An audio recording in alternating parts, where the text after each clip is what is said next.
Assalamualaikum Meja Dr. Haji Nur Azmi dan salam sejahtera. Saya Muhammad Abram Shah bin Hazini Muhammad. Nombor matriks 258933 akan memulakan perbincangan tugasan kumpulan ini dengan pengenalan. Bismillahirrahmanirrahim. Asas kepada perbincangan tugasan ini ialah menjurus kepada prinsip utama politik dan juga pentadbiran, di mana ia membincangkan kepada bagaimana kaedah pentadbiran politik dalam negara yang berpaksikan kepada sistem demokrasi berparlimen dan berpresiden dalam negara Malaysia khususnya, dan ia juga turut menyentuh kepada isu-isu hubungan antara politik dan juga pentadbiran, yang mana wujudnya pembebanan birokrasi akibat daripada campur tangan politik dalam pentadbiran. Isunya nanti tentang topik yang dibincangkan adalah kebaikan serta keburukan terhadap apa yang bakal dihadapi akibat daripada pemindahan penurunan umur had mengundi sedia ada, iaitu daripada 21 tahun kepada 18 tahun sahaja. Ia memberikan gambaran jelas tentang landscape politik baru dalam negara Malaysia menuju misi negara maju berpendapatan tinggi. Salam sejahtera doktor. Saya peminat anak lelaki Santana Sami, nombor matrik 260324. Pada petang yang mulia ini, saya berada di sini untuk membincangkan tentang proses perbincangan dan persetujuan. Buat pertama kalinya dalam sejarah negara Malaysia, cadangan menurunkan had umur mencuri tumpuan ramai apabila Kerajaan Pakatan Harapan pada masa itu yang dipimpin oleh Tun Dr. Mahathir Mohamad membentangkan dalam Dewan Rakyat dengan alasan ia adalah usaha untuk memperkasakan belia serta mengiktiraf golongan itu dengan memberi mereka hak untuk menjadi pemilih dan pemimpin ini, kerana cadangan penurunan had umur ini sekaligus dengan kelayakan menjadi ahli Dewan Rakyat dan Dewan Undangan Negeri DUN secara automatik.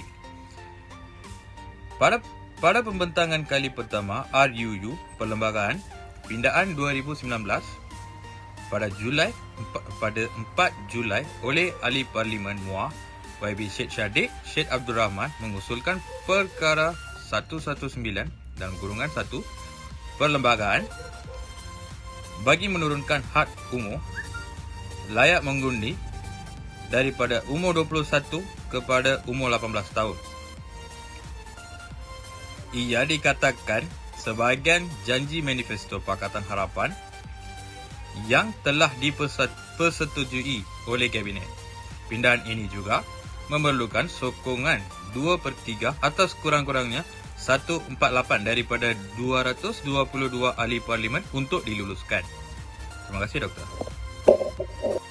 Pihak pembangkang pada masa itu telah bersetuju dan bersyarat untuk RUU 119 ini dibentangkan kerana mungkin mereka juga menyedari kelebihan bagi mereka pada ketika itu, akan tetapi kewajaran tanpa berselindung dengan alasan inilah masa yang sesuai untuk kita mendidik anak muda Malaysia untuk menjadi rakyat yang lebih bertanggungjawab,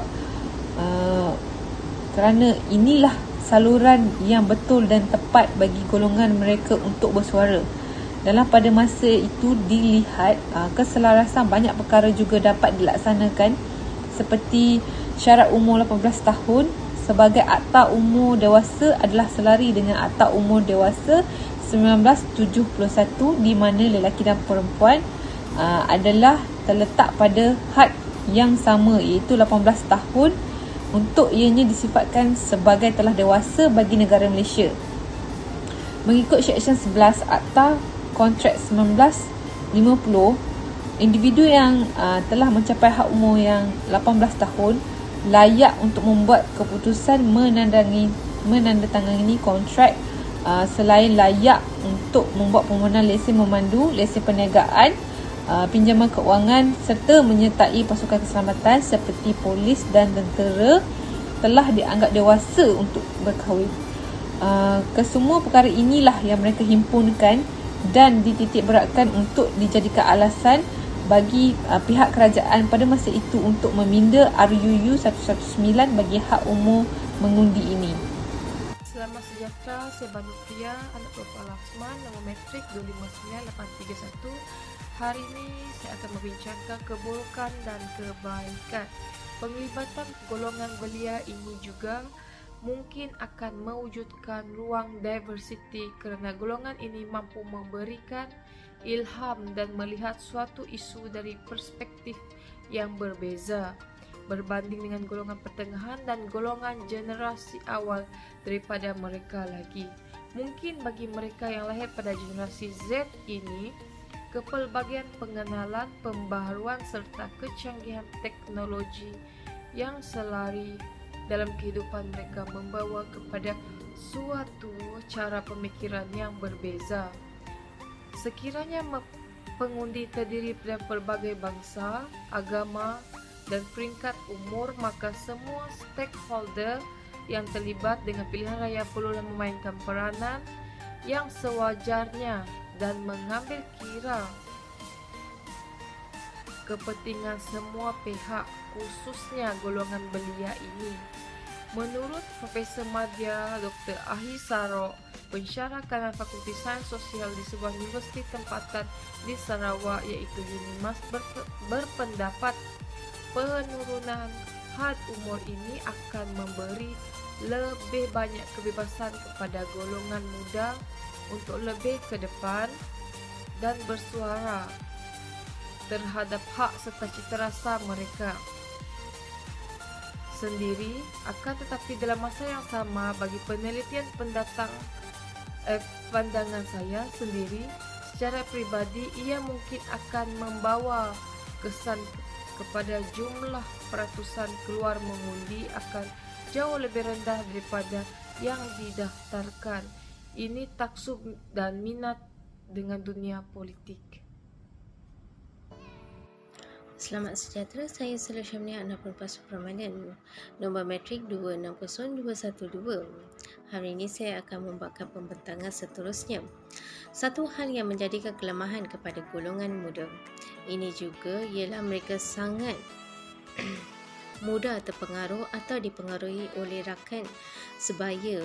Apa juga perkara yang lebih bahaya lagi apabila melibatkan perkara yang menyalahi undang-undang seperti penyalahan guna kuasa, pecah amanah dan sebagainya. Seorang pelajar, Fatih Nazmi, 22, menyebutkan had umurnya mengundi yang ditetapkan selama ini perlu dikekalkan tanpa menurunkan kepada lebih rendah. Ini disebabkan umur 18 tahun masih muda dan masih tercari-cari haluan hidup mereka. Bagi cadangan untuk menjadikan pendaftaran secara automatik mengikutkan alamat kad pengenalan pula, ia mendatangkan masalah apabila seorang individu itu tidak mengemaskini alamat tersebut kerana kadang-kadangnya ia adalah menggunakan alamat yang tempat bekerja sahaja. Apabila berpindah tempat kerja, alamat pada kad pengenalan tersebut tidak dikemaskini. Ada juga tidak bersetuju untuk mendaftarkan di tempat mengundi di mana tempat mereka bekerja sahaja kerana mereka merasakannya ia seolah terpaksa memilih wakil di kawasan itu dan berpendapat tidak ada peluang untuk mereka memilih sendiri wakil rakyat di kawasan kampung halaman mereka, dan pada akhirnya mereka mengambil keputusan tidak keluar untuk mengundi kerana pada pemikiran mereka adalah kawasan tempat kerja hanyalah untuk bekerja semata-mata sahaja. Mereka tidak memberikan kesan kepada mereka tentang sesiapa pun yang diangkat menjadi wakil rakyat di kawasan tersebut. Sekian, terima kasih.